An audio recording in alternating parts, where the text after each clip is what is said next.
అప్పుల బాధలు వెంటాడుతున్నాయా? అయితే 6 JVR వారి జాతిరత్నాలు ధరించండి.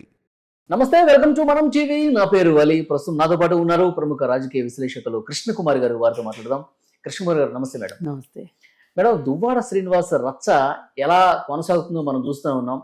శ్రీనివాస్ భార్య శ్రీవాణి నిరసన దీక్ష చేస్తూ ఉన్నారు. 6వ రోజు కంటిన్యూ అవుతుంది. మమ్మల్ని అసలు ఇంట్లోకి రానివ్వట్లేదని చెప్పి భార్య అలాగే పెద్ద కుమార్తె హైందవి ఇద్దరు కూడా నిరసన తెలుపుతున్నారు. కారులోనే కూర్చుంటున్నారు. మమ్మల్ని ఇప్పటికైనా నాన్న నువ్వు మారాలి అని చెప్పి వాళ్ళు కోరుకుంటున్నారు పిల్లలు. కానీ వాళ్ళందరినీ వదిలేస్తాను, నాకు మాధురే కావాలని ఆయన కూర్చున్న పరిస్థితి కనిపిస్తుంది. ఇక రేపు మాపు డైవర్స్ కూడా జరిగిపోద్దని చెప్పి ఒక సమాచారం.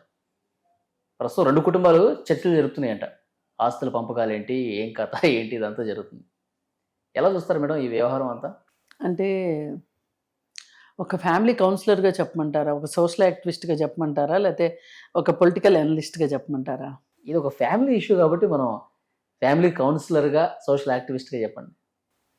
అలా అయితే ఇవాళ కుటుంబాల పరిస్థితి అంత బాగా అయితే లేదు. Handle with care. కుటుంబము అనేది కాపాడుకోవాల్సిన బంధంలాగా తయారైంది.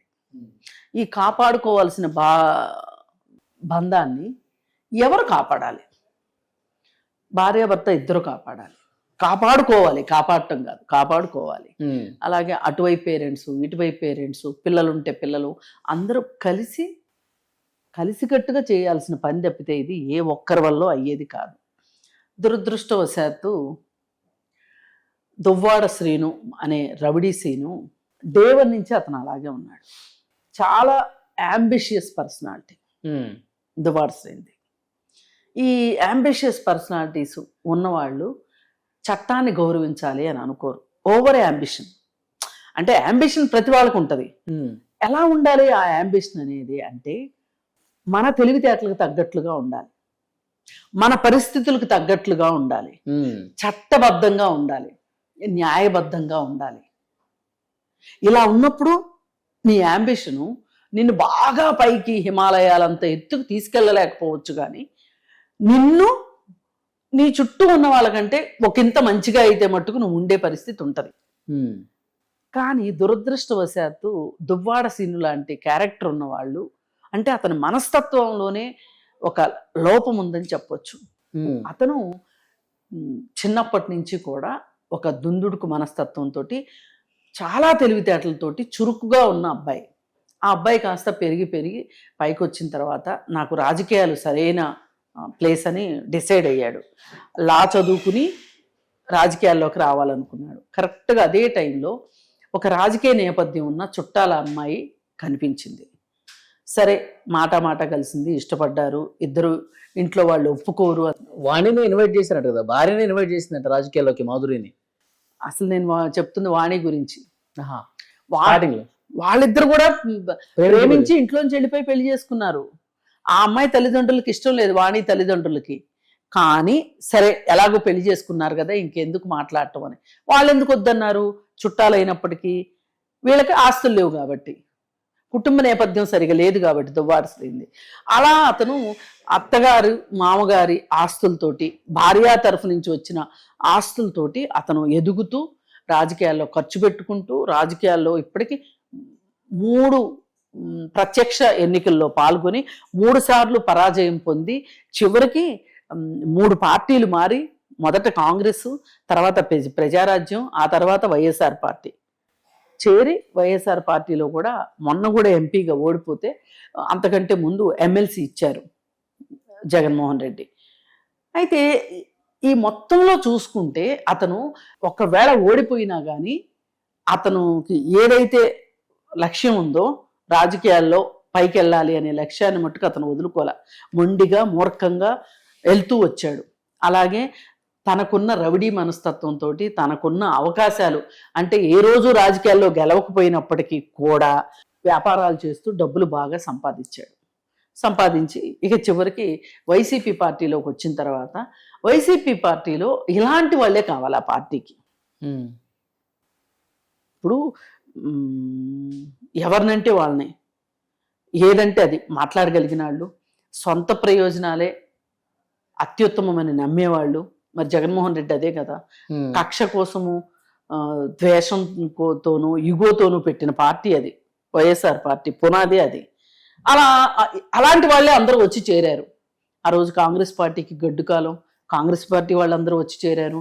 తెలుగుదేశం పార్టీలో లోకలోకలు ఉన్న వాళ్ళందరూ వచ్చి జాయిన్ అయ్యారు. సరే, వైఎస్ఆర్ పార్టీ అట్లా నడుస్తూ ఉంది. ఇక వీళ్ళకి నిత్యం వీళ్ళకి పని ఏంటంటే వీళ్ళకి నోటికి పని చెప్పటమే ప్రత్యర్థుల మీద. అలా చెప్పుకుంటూ ఒక తెంపరితనంతో, భయభక్తులు లేకుండా, చట్టం అంటే గౌరవం లేకోకుండా, ఏ విషయాన్ని గౌరవించే పని లేకోకుండా వీళ్ళు ఒక్కొక్కళ్ళు ఆణిముత్యాలు కదా పార్టీ అంతా.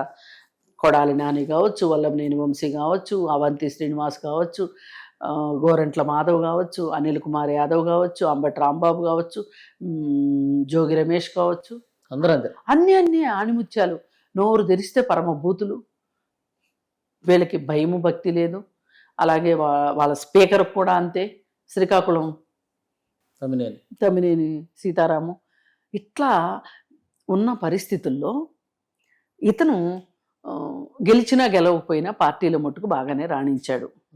పైగా జగన్మోహన్ రెడ్డి మొన్న ఎలక్షన్స్ అప్పుడు వచ్చినప్పుడు కూడా ఆయన పరిచయం చేసేప్పుడు మంచివాడు, సౌమ్యుడు, ఆర్థిక పరిస్థితి కూడా అంతంత మాత్రం. ఫస్ట్ ఎమ్మెల్యే టికెట్ ఈడికే ఇచ్చాడు, అనౌన్స్మెంట్ అన్నీ ఇలా ఉంటాయి కదా, ఇలా చెప్పాడు.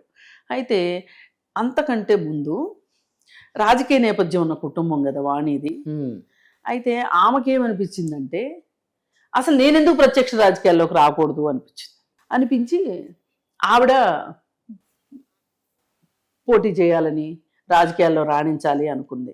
అలా అనుకోవటానికి కూడా ఒక కారణం ఏంటి అంటే వీళ్ళు పార్టీని ఆ ఏరియాలో భార్యాభర్త ఇద్దరు కలిసే బాగా రాజకీయాల్లో తిరిగారు. మాధురి అన్నావిడ ఏవో స్వచ్ఛంద కార్యక్రమాలు చేస్తా కొంచెం ప్రజల మధ్యన తిరుగుతూ ఉంది, తలుక్కుని మెరుస్తుంది అని చెప్పి వీళ్ళకి తెలిసి ఇద్దరు భార్యాభర్త ఇద్దరు కలిసి ఆవిడతోటి మాట్లాడి మీరు మా పార్టీలోకి రండి అని చెప్పి ఆవిడ అప్పటి వరకు నిర్వహించిన సాంఘిక సంక్షేమ కార్యక్రమాలకి వీళ్ళు సన్మానం చేసి ఆవిడ్ని పార్టీలోకి ఆహ్వానించి జగనన్న దృష్టికి తీసుకెళ్తే జగనన్న వైఎస్ఆర్ పార్టీ మహిళా అధ్యక్ష పదవి ఆవిడకి ఇచ్చారు. ఇంకా ఆవిడ పదవి కూడా వచ్చేసరికి ఇక ఆమె ఒక పక్క దువ్వాడ శ్రీనివాస్ తోటి అతని దుందుడుకు మనస్తత్వానికి అబ్బురు పడిపోయి ఆవిడ పూర్తిగా అతని స్వాధీనంలోకి రావటం, ఈ సంగతి అంతా కాస్త బయట తెలిసి అవాకులు చవాకులు పేలుతూ ఉంటే జగనన్న వీళ్ళిద్దరిని పిలిపించటం. అదే సందర్భంలో ఈమె పక్క రూమ్లోకి వెళ్ళి ఆత్మహత్యాయత్నం చేయటం. అప్పుడు దువ్వాడ శ్రీనివాస్ వచ్చి ఆమెను రక్షించి నేనున్నాను నీకెందుకు అనడము. ఇవన్నీ చాలా నాటకీయ పరిణామాల మధ్య జరిగిపోయినాయి, ఒకదాని తర్వాత. ఇంకా అలా వచ్చిన తర్వాత ఆవిడ పార్టీ ఆఫీస్ లాంటి ఇంట్లో ఇక ఆవిడ అక్కడే ఉండటం, అక్కడే ఐపాక్ టీంని నిర్వహించటం, 30 మంది ఎంప్లాయీస్ పార్టీ వాళ్ళు.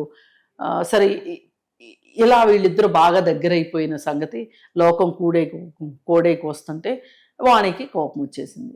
అసలు ఆమె మొదలుకెళ్ళిపోయింది. అసలు దువ్వాడ శ్రీనికి రాజకీయ జీవితం ఇచ్చింది మా నాన్న.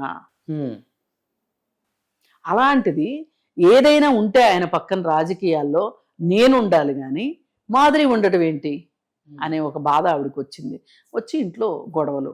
ఇంకా దెబ్బతో ఆయన ఇంట్లో నుంచి వచ్చేసేసి ఇప్పుడు ఈ చెప్తున్న సదర్ పార్టీ ఆఫీస్ లాంటి ఇంట్లో ఉండటం మొదలెట్టాడు. ఈవిడ అక్కడే ఉంటుంది, ఈయన ఇక్కడే ఉంటున్నాడు. ఈ మధ్యలో ఈవిడెళ్ళి జగన్మోహన్ రెడ్డితో చెప్పుకుంటే, బాధలన్నీ చెప్పుకుంటే ఆవిడని పార్టీ ఇన్ఛార్జిగా చేశారు. ఆవిడని ఎవరు, శ్రీవాణిని. అయితే మళ్ళీ దువ్వాడ శ్రీను తన మంత్రాంగం యంత్రాంగం నడిపించి ఆవిడని మళ్ళీ అది క్యాన్సిల్ చేయించాడు. మళ్ళీ ఈయన పోటీ చేశాడు, ఓడిపోయాడు. ఏది ఏమైనా ఇవాళ ఈ విధంగా ఉద్రేకపూరితంగా ఈ వాతావరణం ఇలా తయారవటానికి వైఎస్ఆర్ పార్టీ ఓడిపోవటం కూడా ఒక కారణం. అదే గెలిచింది అనుకోండి అన్నీ కొట్టుకుపోయాయి, దీంట్లో ఇంత రచ్చ జరిగేది కాదు. వీళ్ళకి ఓడిపోయామనే బాధ, ఉక్రోషము, అసహనము, పైగా ఇంట్లో చూస్తే పరిస్థితులు ఎలా ఉన్నాయి, ఇవన్నీ కలగలిసి వీళ్ళందరూ రోడ్డును పడ్డారు. మొత్తం పిల్లలు, తల్లి, శ్రీనివాసు, ఇటు మాధురి, అందరూ రోడ్డును పడ్డారు. ఇప్పుడు ఈ పిల్లలు ఏం చేశారంటే ఇతని ఫోన్లో ఏవో ట్రాకింగ్ పెట్టుకున్నారు. ఆయనకి ఏ మెసేజ్ వచ్చినా వెళ్ళిపోయేటట్లు. ఈయన మాధురితో చేసిన చాటింగ్ ఏదైతే ఉందో మొత్తం తెలిసిపోయింది.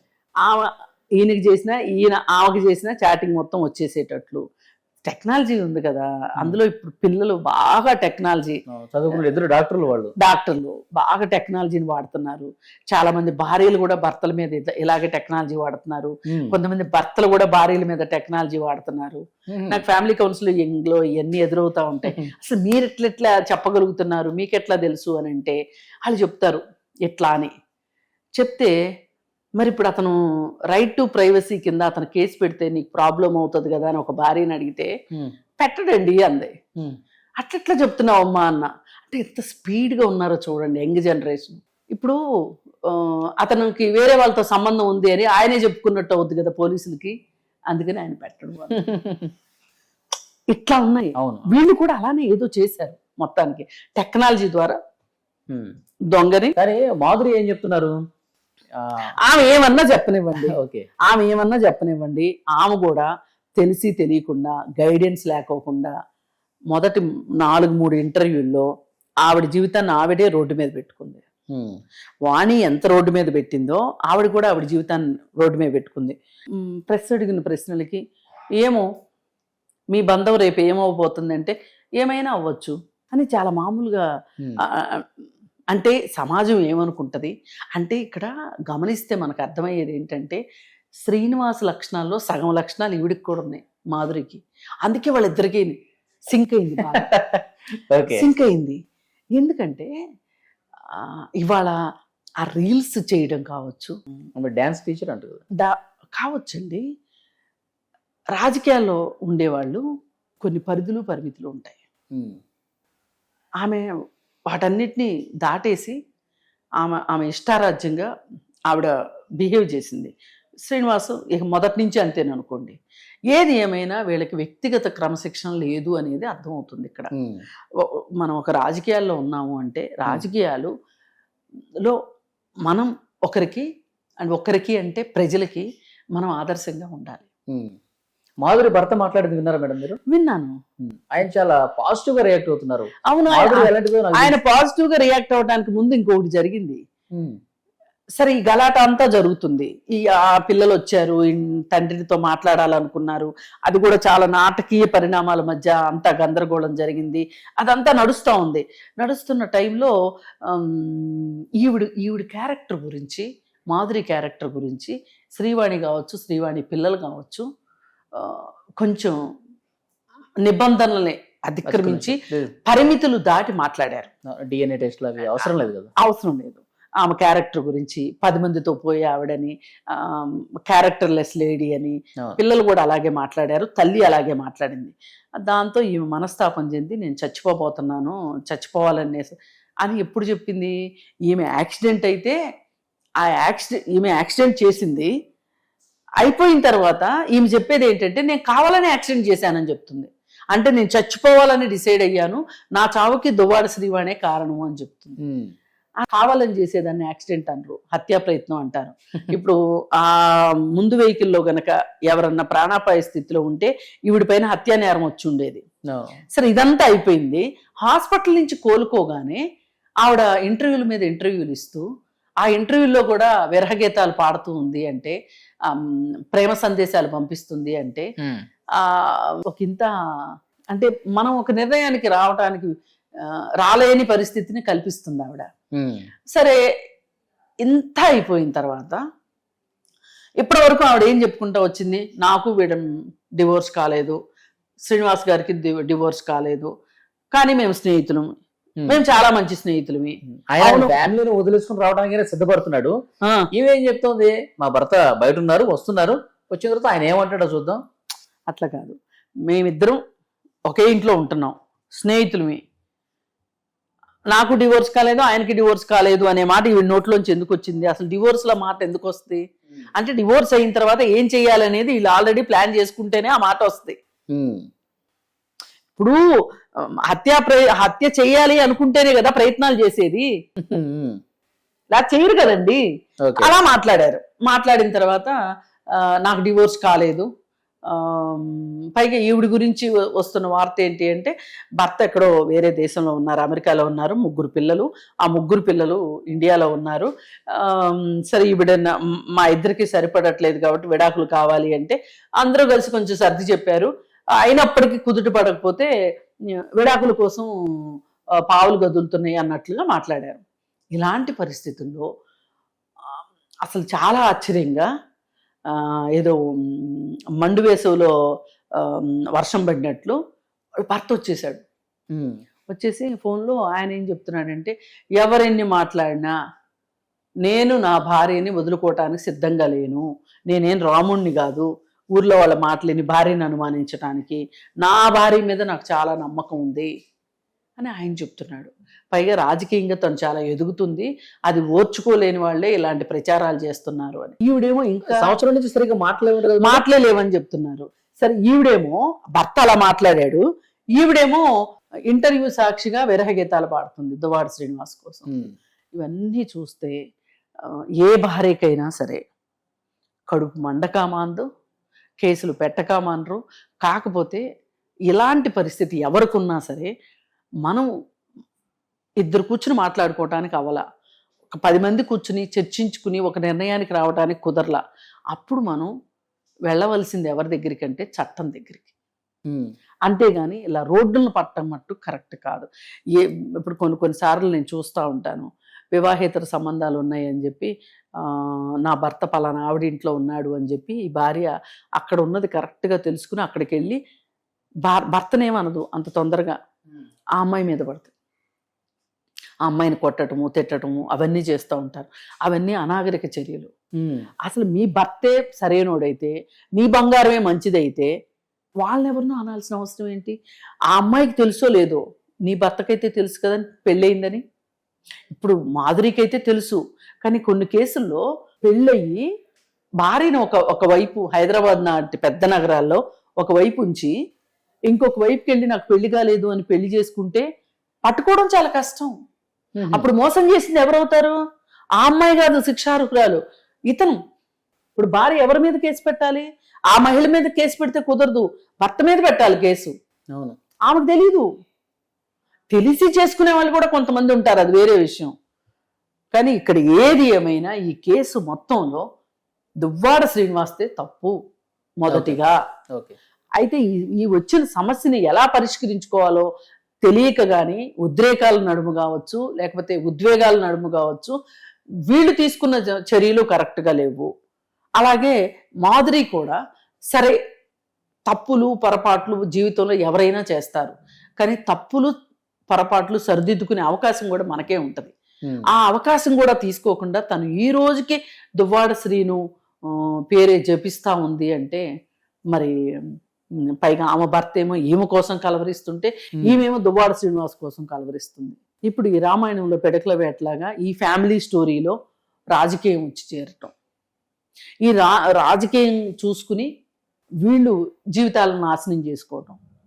జీవితాల్లో బాగున్న తర్వాతే రాజకీయాలు. ఇప్పుడు ఒకప్పుడు అంటే ఇళ్ళు వదిలిపెట్టి వాకిళ్ళు వదిలిపెట్టి పెళ్ళాం పిల్లల్ని ఆస్తిపాస్తుల్ని చేస్తున్న ఉద్యోగాల్ని వదిలిపెట్టి వృత్తుల్ని వదిలిపెట్టి స్వాతంత్రోద్యమంలో పాల్గొన్నారు అంటే ఆ రోజు ఆ ఆవశ్యకత ఉంది. ఇవాళ మీరు కొంపలను నాశనం చేసుకొని పెళ్ళాలని పిల్లల్ని వదిలిపెట్టి రాజకీయాలు చేయమని ఎక్కడా లేదు. ఇవాళ అలాంటి పరిస్థితులు ఏమీ లేవు. పైగా ఈ పార్టీలో అధినాయకుడి కన్నా బుద్ధి ఉంది అంటే పిలిచి కూర్చోబెట్టి ఏం పని ఇది, పార్టీ పరుగు పోతుంది, ఏమనుకుంటున్నారు, అసలు రాజకీయ నాయకుల్ని ఎలా చూస్తారు ప్రజలు అని గడ్డి పెట్టాల్సినోడు గడ్డి పెట్టకోకుండా చూస్తా సోద్యం చూస్తా కూర్చున్నాడు, తోలుబొమ్మలాడు చూస్తున్నాడు. మన పార్టీలో అంతా మామూలు అనుకో, అంత మామూలే అన్నట్లు. ఎందుకంటే ఒకడు బట్టలు ఇప్పుకుని తిరిగితే ఇంకోటి గంట అరగంట అంటే ఇంకోడేమో ప్రభుత్వ ప్లేడర్ వచ్చేసేసి గవర్నమెంట్ ఎంప్లాయీని పెళ్లి చేసుకున్నానని చెప్పటం. అవును, ఇవన్నీ వీళ్ళందరికీ ఆది గురువు విజయసాయి రెడ్డి. పాపం జగన్మోహన్ రెడ్డి మాత్రం ఏం చేసి ఎంతమందిని తిడతాడు చెప్పండి. ఇప్పుడు క్లాస్లో ఒక పిల్లోడు అల్లరి చేస్తుంటే ఏ మాస్టర్ అయినా చెప్తాడు, అందరూ అల్లరి చేస్తే ఏం చెప్తాడు మాస్టర్ అయినా? జావండి, ఏదేదో జమ్మలకి బొమ్మ పార్టీ లాగా అయిపోయింది అని. అంటే ఒక వ్యక్తి సరిగా ఉండకపోవచ్చండి, ఒక కుటుంబం సరిగా ఉండాలి. అలాగే ఒక రాజకీయ నాయకుడు సరిగా ఉండకపోవచ్చు, రాజకీయ పార్టీ సరిగా ఉండాలి. ఇక్కడ అది లేదు ఇది లేదు, ఆ పార్టీలోనే ఆ డిసిప్లిన్ అనేది ఉండాలి. ఆ డిసిప్లిన్ లేదు. అందుకని చెప్పి ఏది ఏమైనప్పటికీ ఇప్పటికైనా జగన్మోహన్ రెడ్డి కల్పించుకుని పాత వాళ్ళందరి సంగతి వదిలేసేసి కనీసంలో కనీసం మంచివాడు సౌమ్యుడు అయిన దువ్వాడ శ్రీనివాసుని పిలిచి కూర్చోబెట్టి ఓకే, ఏదో ఒకటి ఒక పరిష్కారం అయితే చూపించాలి కదా వాళ్ళకి. ఇప్పుడు రేపు మాధురి భర్త వస్తాడు, వచ్చి నా భార్య నాకు కావాలి అంటే ఏంటి సంగతి? అక్కడ 3 పిల్లలు ఉన్నారు, అది మర్చిపోతే ఎట్లా? 3 ఆడపిల్లలే. ఇక్కడ ఈ పిల్లలు పెద్దాళ్ళు అయ్యారండి. దువ్వాడకి 2 డాక్టర్లు అమ్మాయిలు 2 పెద్దాళ్ళు అయిపోయారు. పిల్లలండి, మాధురికి 3 చిన్నపిల్లలు. అవును. పైగా ఆవిడ కుటుంబ నేపథ్యం గురించి చెప్తూ నా తండ్రి నా కుటుంబం ఎంత పెద్ద కుటుంబమో, మా మామగారు లీడింగ్ లాయరు, మా ఆయన మెరైన్ ఇంజనీరు, చాలా చెప్పుకుంటుంది ఆవిడ. ఎన్ని చెప్పుకోవటానికి బాగుంటాయి. నువ్వు చేసింది ఏంటి? అసలు ఇల్లు వాకిలి వదిలిపెట్టి నువ్వు వచ్చి పార్టీ ఆఫీస్లో ఉండటం ఏంటి? సమాజానికి మంచి సంకేతాలు ఇవ్వండి. మనసులు కలిసిన శుభవేళ మనకి గోల అన్నట్టుంది పరిస్థితి. అదే ఆ పాటలు పాడటమే నాకు మరీ ఇదిగా ఉంది. ఏ రకంగా చూసినా, మనం రాజకీయ పరంగా చూసినా, కుటుంబ పరంగా చూసినా కానీ వీళ్ళందరూ కూడా వీళ్ళకి పిల్లలు ఉన్నారు, అది మర్చిపోతున్నారు. పిల్లల తర్వాతే రాజకీయాలండి. ఇవాళ పిల్లల్ని వదిలిపెట్టి మరీ రాజకీయాలు చేయాల్సినంత పరిస్థితి రాజకీయాల్లో లేదు. పైగా మీరు వచ్చింది కూడా సేవ చేయడానికి ఏం రాలా, మీ ఆస్తులు పెంచుకోవడానికి వచ్చారు, మేము ఎమ్మెల్యే అనిపించుకోవడానికి వచ్చారు, మీరు ఎంపీ అనిపించుకోవడానికి వచ్చారు.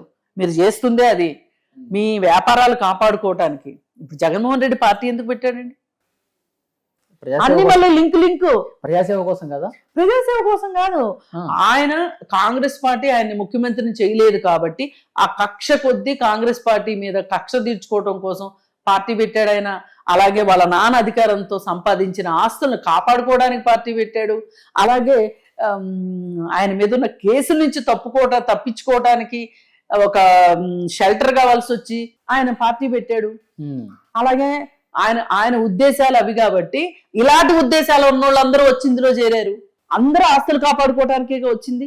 లేకపోతే జోగి రమేష్కి ఏం పోయే కాలవండి, అగ్రిగోల్డ్ ఆస్తులు కొనుక్కోవాల్సిన అవసరం ఏంటి? ఈయనేమో నేను కొనలేదంటాడు, వాళ్ళ అబ్బాయి ఏమో కొన్నామంటాడు. అంటే కనీసం ప్రాంప్టింగ్ అన్నా చేసుకుని చావచ్చుగా ఇంట్లో. రేపు పొద్దున కేసు వస్తుంది, మనం ఇట్లా మాట్లాడుకోవాలని చెప్పి. అంటే ఏది ఏమే వీళ్ళందరిది 30 years ప్లాన్. అందుకే తప్పులు చేసుకుంటూ వెళ్ళారు. మళ్ళీ కొట్టేవాడు ఉన్నాడు, అంతమందే అనుకుని చేశారు. జగన్మోహన్ రెడ్డి తప్పులు చేసినా, విజయసాయి రెడ్డి తప్పులు చేసినా, శాంతి తప్పులు చేసినా, మాధురి తప్పులు చేసినా, ఎవరు తప్పులు చేసినా వీళ్ళందరి ప్లాన్ ఏంటంటే 30 ఏళ్ళు మన అధికారం మనకు ఉంటుంది, మన ఎవ్వరు ఏమీ చేయలేరు. పైగా ఈవిడ దువ్వాడ శ్రీని రౌడీ సీన్ అండగా పెట్టుకొని మాధురి పెట్రోల్ బంకులో పెట్రోల్లో కిరసనాయిల్ పోసి అమ్ముతుంది. మరి రాజకీయాలను అడ్డం పెట్టుకుని చేయటం కరెక్టా? ఇప్పుడు శాంతిని గవర్నమెంట్ ప్లేడర్ను విజయసాయి రెడ్డి వీళ్ళిద్దరూ కలిసి దేవాదాయ ధర్మాదాయ భూములను ఆక్రమించడం కరెక్టా? మళ్ళీ దరిద్రం ఏంటి అంటే వీళ్ళు చేసే దరిద్రాలకి ఫ్యామిలీ స్టోరీలు ముందుకు వస్తున్నాయి, కుటుంబ కథ చిత్రాలు బయటకు వస్తున్నాయి. కాదు, ఇక్కడ కుటుంబ కథ చిత్రాలు కాదు, వాటిని పరిష్కారం చేసుకోవడానికి వేరే మార్గాలు ఉన్నాయి.